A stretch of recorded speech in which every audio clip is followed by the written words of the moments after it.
Talented wrestlers aren't always successful in WWE. Some of them need to go through a rough patch. In this video, we will discuss the wrestlers who have had the worst win percentage in 2020 in WWE. Quick note, only wrestlers who have wrestled a minimum of 20 matches have been considered for this ranking. Stick around till the end of the video as the number 4 ranking is gonna shock you. Number 10, ASUKA. ASUKA, the current Raw Women's Champion, hasn't had the best of 2020. Her heel turn was simply phenomenal and her mic work was so good that her mere body language tells us what she is trying to say.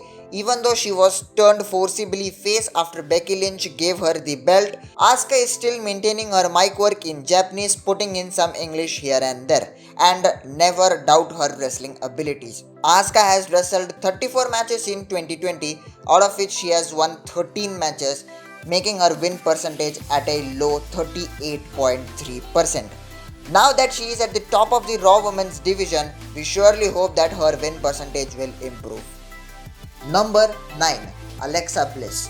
Alexa Bliss has been mostly associated with Nikki Cross in the women's tag team division for some time now. Together they became the first ever two-time women's tag team champions. She has been good as a babyface and also has formed a very good bonding with Nikki Cross, but in the end she is a singles wrestler. At some point of time she will look to turn on her partner. Anyways, both are doing well as a tag team and have achieved great heights. Alexa Bliss has wrestled 20 matches, out of which she has won 7 and lost 13, bringing her win percentage at 35%. Number 8, Seth Rollins. The Monday Night Messiah Seth Rollins has been simply phenomenal and has found his groove as a heel on Raw. Ever since he received backlash for the finish against The Fiend at Hell in a Cell 2019, he has taken the fan heat and become this great heel character. He is currently feuding with Rey Mysterio and I simply can't wait for their match whenever that happens. But being a heel also has its fair share of repercussions, as he doesn't have a good 2020 record. He has wrestled 33 matches, out of which he has won just 11 and lost 22, bringing his win percentage at 33.3%, which honestly is not fair for the work he is doing right now. Number 7, The Miz. Why has The Miz still not turned on John Morrison or the other way around? Anyways, these two have that instant chemistry together as a tag team and thankfully also became the tag team champions. The Miz simply knows how to annoy people with his mic work, along with another member on this list which we will discuss. But being a heel in WWE means you need to lose a lot of matches. I mean a lot. The Miz has wrestled 32 matches in 2020 and has just won 9 matches, making his win percentage at a very low 28%. Number 6, NATALYA. NATALYA is probably one of the most underutilized female wrestlers in WWE, period. She has simply got better and better over the years. She won her first SmackDown Women's Championship in 2017 and her reign didn't even last 90 days, which in my opinion is very short by any means.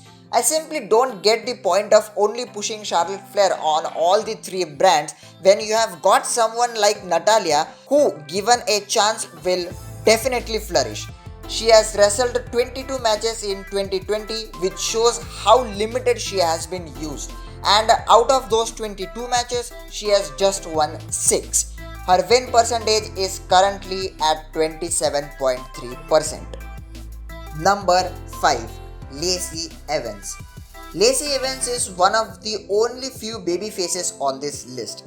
Many thought that she was an unfinished product and should have stayed at NXT for much longer, but she was called up to the main roster and was quickly pushed into the title scene for the Raw Women's Championship against Becky Lynch. Her matches looked lackluster and her heelish mic work was not that good. but over the time after turning babyface, she has improved a lot and has also had good matches recently against Sonya Deville. Still, her win-loss record doesn't look all that great. She has wrestled 23 matches in 2020 and has won 6 matches and lost 17 matches, bringing her win percentage at a low 26.1%. If you have reached this ranking so far into this video, make sure you press that like button. Number 4. AJ Styles. Wait, what? Yes, even I was shocked like you. AJ Styles is one of the best wrestlers of this generation and there is no doubt about it. If you don't agree, go ahead and dislike this video. I will not be angry. I mean, Undertaker handpicked AJ Styles for his final match at WrestleMania 36, which absolutely stole the night. But that doesn't mean that he should be dominant in the entire roster. No, never. He has to take some losses under his belt as a heel. And do you know what happens to heels? You guessed it right, they lose a lot. He is the current Intercontinental Champion, which is a welcome for the Intercontinental title picture as it was losing its importance in recent times. AJ Styles has wrestled 20 matches in 2020 and has won just 5, losing 15 matches with a win percentage of 25%. Hopefully he can get his win percentage higher since he is the Intercontinental Champion now. The top 3 wrestlers who have the worst win percentage in 2020 will definitely not shock you like AJ Styles. Anyways, number 3 on this list, CESARO. The most underutilized wrestler in all of WWE is currently CESARO. How can a talent like CESARO be not pushed by WWE? I simply do not get it. He is one of the most powerful wrestlers in WWE. If you have any doubt about his ability, just watch his matches with Sheamus as the Bar against the New Day, or watch his 7-match series against Sheamus, or his matches against John Cena. Damn, he is so talented. He has it all. He has incredible power, incredible technical skills, which is very important in wrestling. Sadly though, his record doesn't do any justice for his talent. He has wrestled 22 matches, out of which he has just won 3. His win percentage is currently at 18.2%. But now that CESARO and Shinsuke Nakamura are supposedly getting a push at Tag Team Gold against the New Day, probably at Extreme Rules, they should definitely win it. And if CESARO and Nakamura doesn't win, we riot. Speaking of CESARO, number 2, Shinsuke Nakamura. Unsurprisingly, after CESARO, we have got his current tag team partner Shinsuke Nakamura, who has the worst win percentage. I personally was so pumped to see Nakamura debut at main roster WWE purely because of his talent. I watched his debut entrance during that Miz promo and the pop he got was huge. Great things were destined for Shinsuke Nakamura as he won the Royal Rumble to face AJ Styles for the WWE Championship.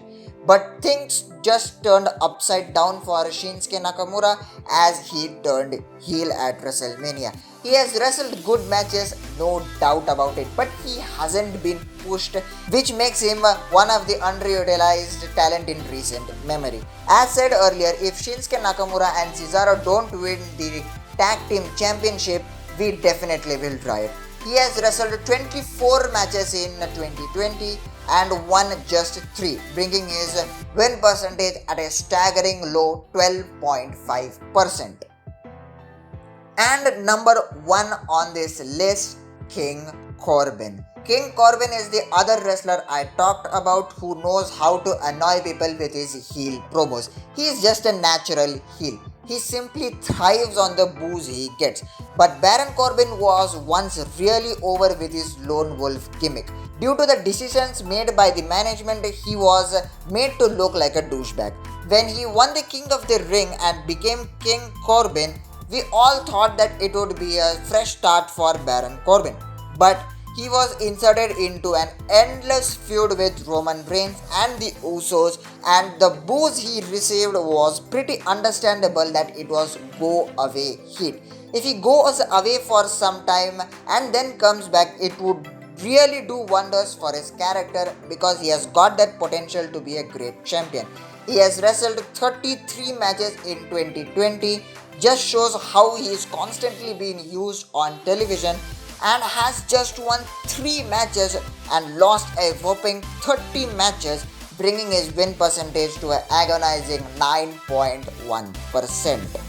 I really hope you liked this video. If you did, smash the like button if possible, and if you like the content we post, then consider subscribing to the channel and clicking that bell to receive new notifications when we post new videos. We will see you guys in a brand new video with a brand new topic. Until then, goodbye.